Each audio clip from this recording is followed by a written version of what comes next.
ஓம் நம சிவாய. அவனருளாலே அவன் தாள் வணங்கி.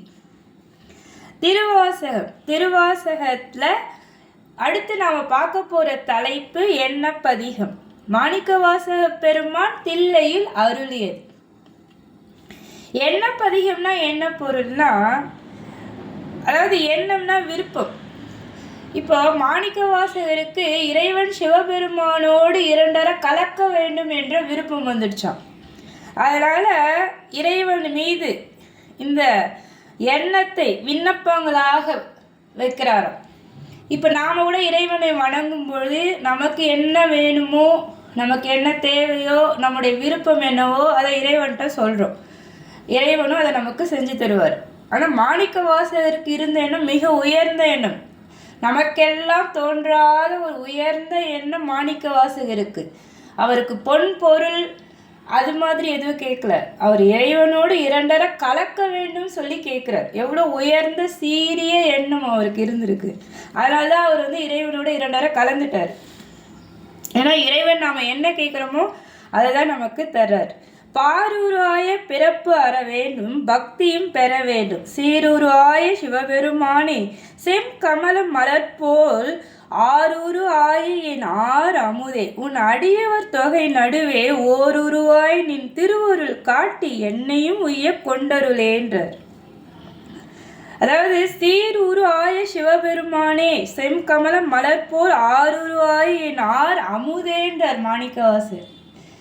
இறைவனை உணர்ந்தவர்களுக்கு இறைவன் அமுதத்தை போல இருக்கார். சீருருவாய சிவபெருமான சிவப்பு உருவமாக அமைந்த செக்கச் சிவந்த பொன்னார் மேனியன், சிவப்பும் பொன் கலரும் கலந்த ஒரு பேரழகன் சிவபெருமான். அதை இங்க சொல்றார். செம்கமல மலர் போன்ற அழகான உருவத்தை உடைய என் அமுதே, பாரூருவாய பிறப்பு அற வேண்டும், பக்தியும் பெற வேண்டும்டர். எம்பெருமானே, என் அமுதே, எனக்கு இந்த மண்ணுலகத்தில் தோன்றுகின்ற உடம்பின் மீது பற்று அற வேண்டும்டர். உடம்பில்லாமல் இந்த மண்ணுலகத்தில் வாழ முடியாது இல்லையா? அதனால இந்த உடம்பின் மீது நமக்கு பற்று ஏற்படும்.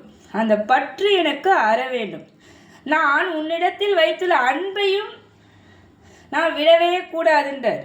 ஆருருவாயின் அமுதே அடியர் தொகை நடுவே ஓருருவாய் நின் திருவருள் காட்டி என்னையும் உய்ய கொண்டருளேன்னு சொல்லி வேண்டார்.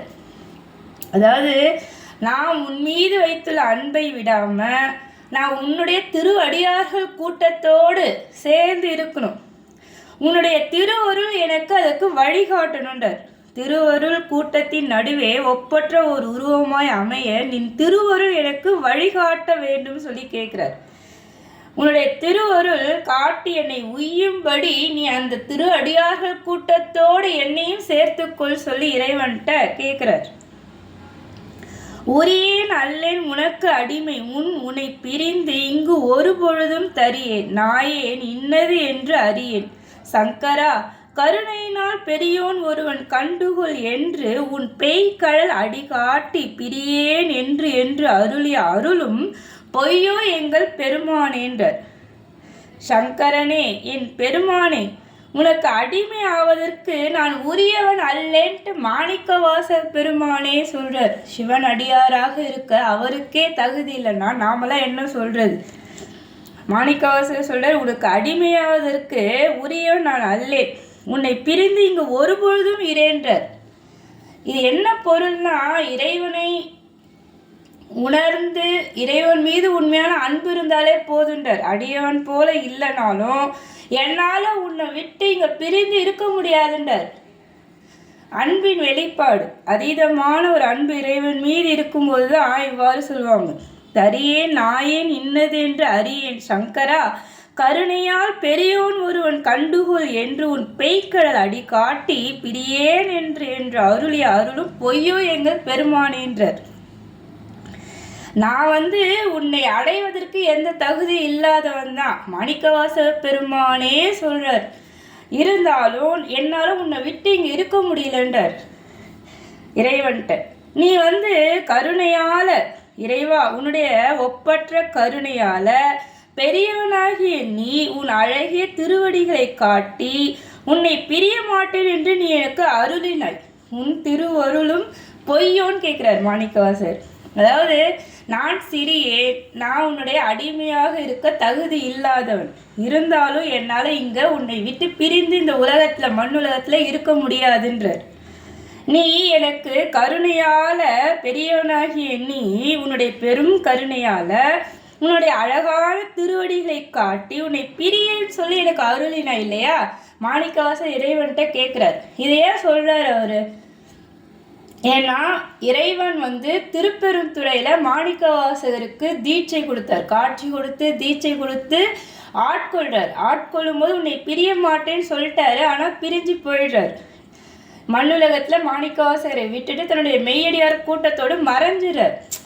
காரணம் என்னன்னா, மாணிக்கவாசர் இங்கே இருந்தால் தான் இறைவனுடைய பிரிவாற்றாமையை தாங்க முடியாமல் இந்த பதிகங்களெல்லாம் பாடி திருவாசகம் என்ற ஒரு அருமையான ஒரு புத்தகம் நமக்கெல்லாம் கிடைச்சிது. திருவாசகத்தின் மிகப்பெரிய சிறப்பு என்னன்னா, மாணிக்கவாசகர் சொல்ல இறைவன் சிவபெருமான் தன்னுடைய அழகான கைகளால் எழுதி அழகிய சிற்றம்பலமுடையான் எழுதியதுன்னு சொல்லி கையொப்பமும் விட்டார்னா, திருவாசகத்தின் உயர்வை சொல்ல நமக்கெல்லாம் என்ன இருக்குது? எவ்வளோ சொன்னாலும் சொல்லுக்கெல்லாம் அப்பாற்பட்டது இந்த திருவாசகம். கேட்குறது சொல்கிறதெல்லாம் பெரிய விஷயம். இறைவனுடைய அருள் இருக்கணும். அதனால் அவன் அருளாலே அவன்தால் வணங்கின்றான்.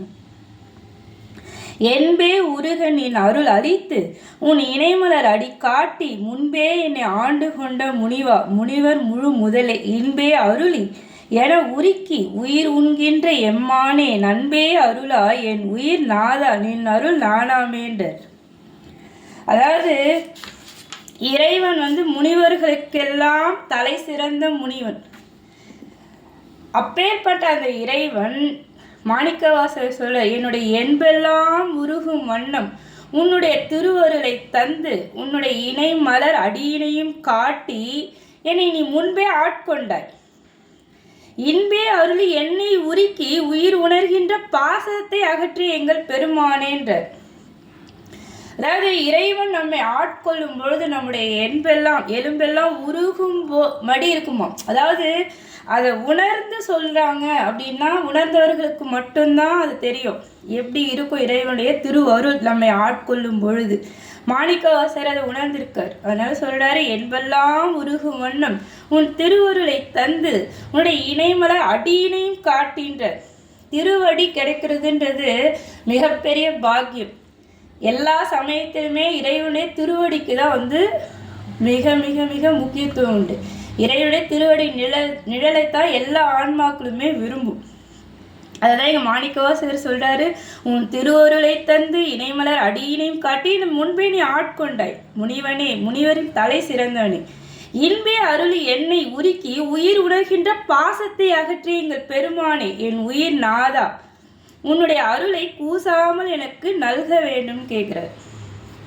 அதாவது இறைவன் நம்மை ஆட்கொள்ளும் பொழுது இன்பமாக இருக்குமா. இன்பே அருளி என்னை உருகிடும் மனம் உருகிடும் இறைவன் ஆட்கொள்ளும் பொழுது.